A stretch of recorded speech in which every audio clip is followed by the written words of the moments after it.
China के एक ऐसे फर्जीवाड़े का पता पड़ा है जिसको आप सुनोगे तो आपके होश उड़ जाएंगे। पूरे विश्व के लिए यह खबर खराब हो सकती है और खासकर उन लोगों के लिए खराब हो सकती है जो सोचते हैं कि अगर करेंसी नीचे जाती है तो क्यों ना हम सोना खरीद लें, और अगर ये सोना ही नकली हो जाए तो फिर आप क्या करोगे। तो देखिए, लेटेस्ट खबर जो आ रही है वो कह रही है कि चाइना का 4% से ज्यादा गोल्ड बिल्कुल नकली है, फर्जी है। फर्जीवाड़े का चाइना महारथी है, ये तो सबको पता है, मगर वो सोने का भी फर्जीवाड़ा कर देगा, वो भी इतने बड़े पैमाने के ऊपर, ये किसी ने सोचा नहीं था। इस फर्जीवाड़े के बारे में एक और खास बात है कि इसका भी लेना देना सीधे तौर पर वुहान से देखा जा रहा है। ये कोई छोटा मोटा फर्जीवाड़ा नहीं है जो सामने आया है। इंडिया का गोल्ड रिजर्व 600 से 700 टन है, यानी कि इतना गोल्ड रिजर्व इंडिया को हमेशा रखना पड़ता है। और ये जो फर्जीवाड़ा सामने आया है, ये 83 टन का फर्जीवाड़ा सामने आया है। सोने की नहीं, वो तांबे की छड़ें थी जिनके ऊपर सोने की कोटिंग करी हुई थी। और ठीक उसके साथ ही किंग गोल्ड के शेयर्स बहुत बुरी तरीके से जमीन के ऊपर आ गए हैं, जैसा होना ही था। यह बात आपको पता है कि चाइना इसी प्रकार से फर्जीवाड़ा कर करके वर्ल्ड की नंबर 2 इकोनॉमी बन गया है। अब अगर ये नंबर 2 इकोनॉमी के अंदर बड़े बड़े फर्जीवाड़े सामने आएंगे तो पूरे विश्व की अर्थव्यवस्था को इससे नुकसान होगा, और शायद चाइना चाहता भी यही है। आपको ध्यान होगा इसी प्रकार का फर्जीवाड़ा ल्यूकिन कॉफी के अंदर भी हुआ था, जिसके बाद में उसके शेयर्स भी जमीन के ऊपर आ गए थे। लोगों ने अरबों खरबों रुपए गंवा दिए थे। मगर ये सारा का सारा मामला जिस प्रकार से हुआ है वो बड़े संदेह पैदा करता है, और संदेह कैसे पैदा करता है वो समझिए। कुछ समय पहले ट्रंप ने पेंशन फंड को चाइना में जाने से रोक दिया था, मतलब इन्वेस्टमेंट्स रोक दिए थे, और ये इन्वेस्टमेंट बहुत ज्यादा थे, बिलियंस ऑफ डॉलर्स के थे। चाइना के अंदर अगर इन्वेस्टमेंट बाहर से नहीं जाएगा तो वो अर्थव्यवस्था को संभाल ही नहीं सकता, क्योंकि चाइना का पूरा जो इकोनॉमी है वो लिक्विडेट है, वो इधर उधर के इन्वेस्टमेंट के ऊपर टिकी हुई है। गोल्ड के अलावा लोग बिटकॉइन के ऊपर भी डिपेंडेंट रहते हैं और बिटकॉइन के अंदर भी इन्वेस्टमेंट करते हैं, और इस खबर के साथ में बिटकॉइन के अंदर उछाल आना तय था, जो कि आ चुका है। आपको पता होना चाहिए बिटकॉइन एक क्रिप्टो करेंसी है, और उस क्रिप्टो करेंसी को इसलिए कई सारी सरकारों ने बैन कर दिया क्योंकि उसके ऊपर सरकारों का किसी भी प्रकार का कोई कंट्रोल नहीं था। मतलब कहीं से भी हथियार खरीदे जा सकते थे, बेचे जा सकते थे, और जो पैसा था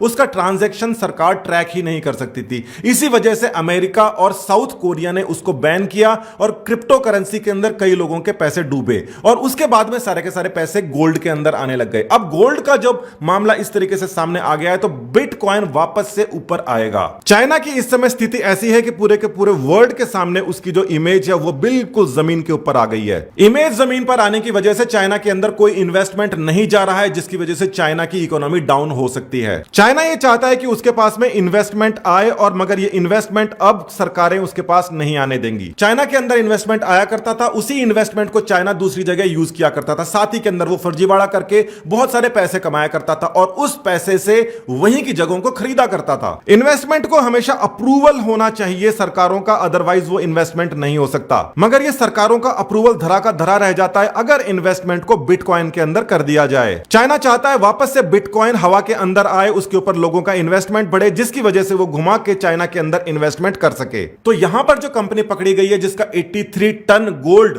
बिल्कुल फर्जी था, वो चाइना की ही कंपनी थी, और उसने चाइना के ही बैंकों से लोन ले रखा था, और उसका जो गोल्ड बार था उसको आज तक कोई भी बैंक चेक नहीं कर पाया। देखिए कितनी बड़ी बात है। जिस प्रकार से हुआवेई कंपनी भी पूरी की पूरी चाइना की ही कंपनी है, उसी प्रकार से किंग गोल्ड कंपनी भी चाइना के एकाधिकार में ही चलती है। यहां पर चाइना ने एक तीर से कई शिकार करे हैं। हुआवेई कंपनी को चाइना बचाना चाहता है, मगर हुआवेई कंपनी के सीसीपी के साथ के अंदर टाइज हैं, ये सबको पता है। हालांकि हुआवेई इस बात को नहीं मानता है। हुआवेई एक निजी कंपनी है, मगर उसको चाइना की जो ऑफिशियल सरकार है वो पूरी तरीके से बैक करती है, और इसी वजह से अमेरिका और इंडिया इसको पूरी तरीके से बैन करने में लगे हुए हैं। अब चाइना की सरकार ये चाहती है कि हम किसी भी तरीके से हुआवेई को बोल दें कि ये हमारी कंपनी नहीं है, जिसकी वजह से हुआवेई के ऊपर लोगों का कॉन्फिडेंस बढ़े, और इंडिया अमेरिका जैसे अलग जो कंट्रीज हैं वो हुआवेई को वापस अपना काम करने दें। यहां पर आप ये बात और जान ले कि दिवाली की लड़ियां हैं, चाइना के छोटे मोटे टॉयज वगैरह हैं, उनके अंदर चाइना का बहुत ज्यादा इंटरेस्ट नहीं रहता, क्योंकि जो जीडीपी का सबसे बड़ा हिस्सा है या इनकम का जो सबसे बड़ा हिस्सा है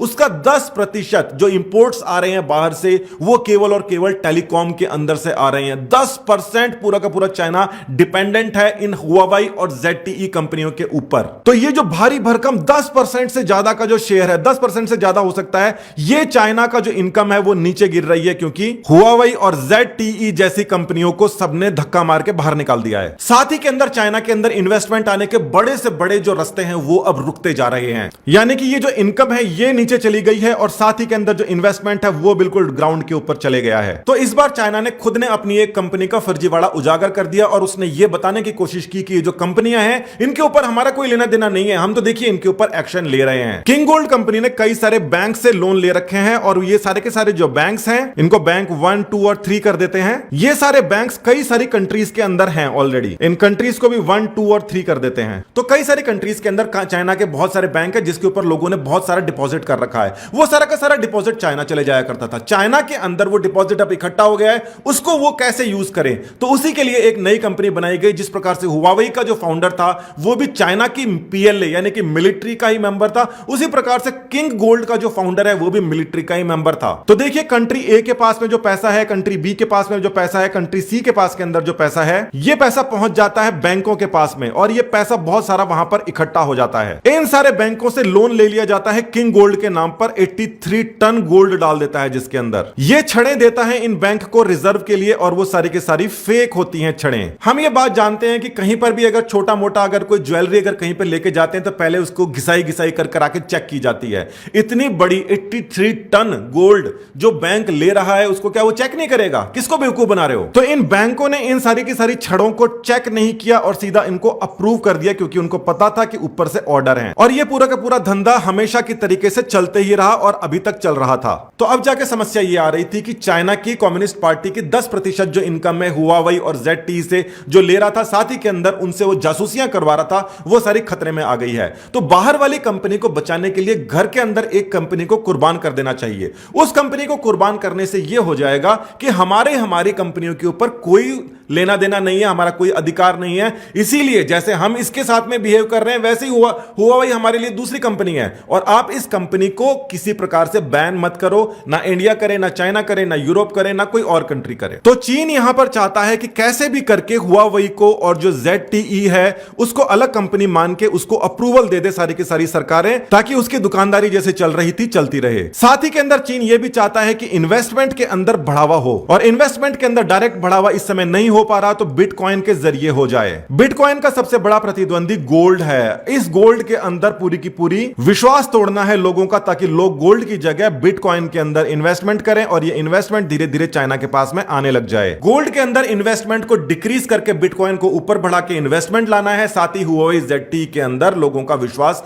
कायम करके और सरकारों को फोर्स करना है कि देखो ये हमारी कंपनियां नहीं है। चीन की अर्थव्यवस्था डाउन हो रही है, इन्वेस्टमेंट ने उसको और डाउन कर दिया। ऐप और सॉफ्टवेयर के ऊपर बैन से और डाउन हो रही है, और अब वो थ्रेशहोल्ड आ चुका है जिसके नीचे ये और चली जाती है तो चाइना का दिवालिया निकल जाएगा। तो यही सब सोच के चाइना ने इस प्रकार की चाल चली है। मगर ये बात सबको समझ में आती है, चाइना के अंदर कम्युनिस्ट हैं, वहां पर लोगों को बोलने की आजादी नहीं है। वहां के लोगों को शुरू से तैयार कर दिया जाता है कि उनके अंदर ज्यादा दिमाग नहीं रह जाता, वो केवल रूल्स को फॉलो करते रहते हैं। यह खबर आई है एप्स और सॉफ्टवेयर के बैन करने के बाद में, जिसका बहुत बड़ा ट्रेंड पूरे विश्व भर के अंदर दिखाई दे रहा है और यह जन सामान्य तक पहुंच रहा है। जिन 2-4 एप्स को बैन करने के बाद के अंदर हम सोच रहे थे कि क्या बिगड़ जाएगा, वहां पे पूरी की पूरी सरकार हिली पड़ी है। वो आके स्टेटमेंट दे रहे हैं कि भाई हम देखते हैं कि क्या क्या समस्याएं हैं। मामला गड़बड़ ऐसे है क्योंकि लोगों का जो व्यू होता है वही सरकार का व्यू बन जाता है, और यहां पर जो लोगों का व्यू है चाइना के खिलाफ जा रहा है। चाइना को अब जाके ये समझ में आ रहा है, हालांकि उसकी बुद्धि बहुत ही मोटी है, मगर अब उनको समझ में आ रहा है। इन्वेस्टमेंट जो है चाइना के अंदर वो बहुत ज्यादा डिक्रीज हो रहे हैं और क्रेडिबिलिटी पूरी की पूरी रॉक बॉटम है। साथ ही के अंदर अभी तक चाइना प्रोपेगेंडा बना के दूसरों को धमका धमका के अपने जितने एरिया है कब्जा करा करता था, छोटी मोटी कंट्रीज के ऊपर दादागिरी किया करता था। मगर गलवान घाटी के अंदर जो हुआ उसके बाद के अंदर चाइना की मिलिट्री की जो कमजोरियां थी वो जग जाहिर हो गई, एक्सपोज हो गई। तो चाइना की जो सबसे बड़ी जो सेटबैक है वो इंडिया के साथ में जो शुरू हुई थी, उसकी डिफेंस की क्रेडिबिलिटी बिल्कुल जीरो हो गई है। और यहां पर ये जो दिखाई दे रहा है, जो मैंने बनाया था, ये नेगेटिव ग्राफ बनाया था, यानी कि इसको उल्टा देखना चाहिए। और अनइंस्टॉल्स हाई हो रहे हैं, यानी कि उसकी क्रेडिबिलिटी गिर रही है। चाइना घुटनों पर आ रहा है, मगर सरकारें जितना काम कर रही हैं उससे ज्यादा काम कर रहे हैं डेमोक्रेसी के सारे लोग। यहां पर गवर्नमेंट ने जो शुरुआती थोड़े बहुत एक्शन लिए थे, जिसको चाइना सोचता था कि कुछ नहीं होने वाला, वहां पर पब्लिक के पास में जब बात गई है तो वो और बढ़ गई है। साथ ही के अंदर पब्लिक जो सोचते हैं वो गवर्नमेंट को करना ही पड़ता है, यानी कि गवर्नमेंट अब कई गुना चाइना के पीछे पड़ गई है। डेमोक्रेसी के अंदर असली पावर आपके पास में है, और इसी हिसाब से जैसे ही हमने चाइना को सबक सिखाने की सोची है, आपने जिस हिसाब से चाइना को सबक सिखाने की सोची है, चाइना सबक सीख गया। इस सबक को आप और जारी रखिए और साथ ही के अंदर हर चीज के ऊपर नजर बनाए रखिए, क्योंकि हम सुपर पावर हैं। हमारी जो वैल्यूज हैं, हम दूसरों को जो देखते हैं, जो सम्मान देते हैं, वो सर्वश्रेष्ठ है। और जो सुपर सुपर पावर होता है वो सर्वश्रेष्ठ होता है अपने व्यवहार से, अपने आचरण से और अपनी प्रोग्रेस से। धन्यवाद। जय हिंद।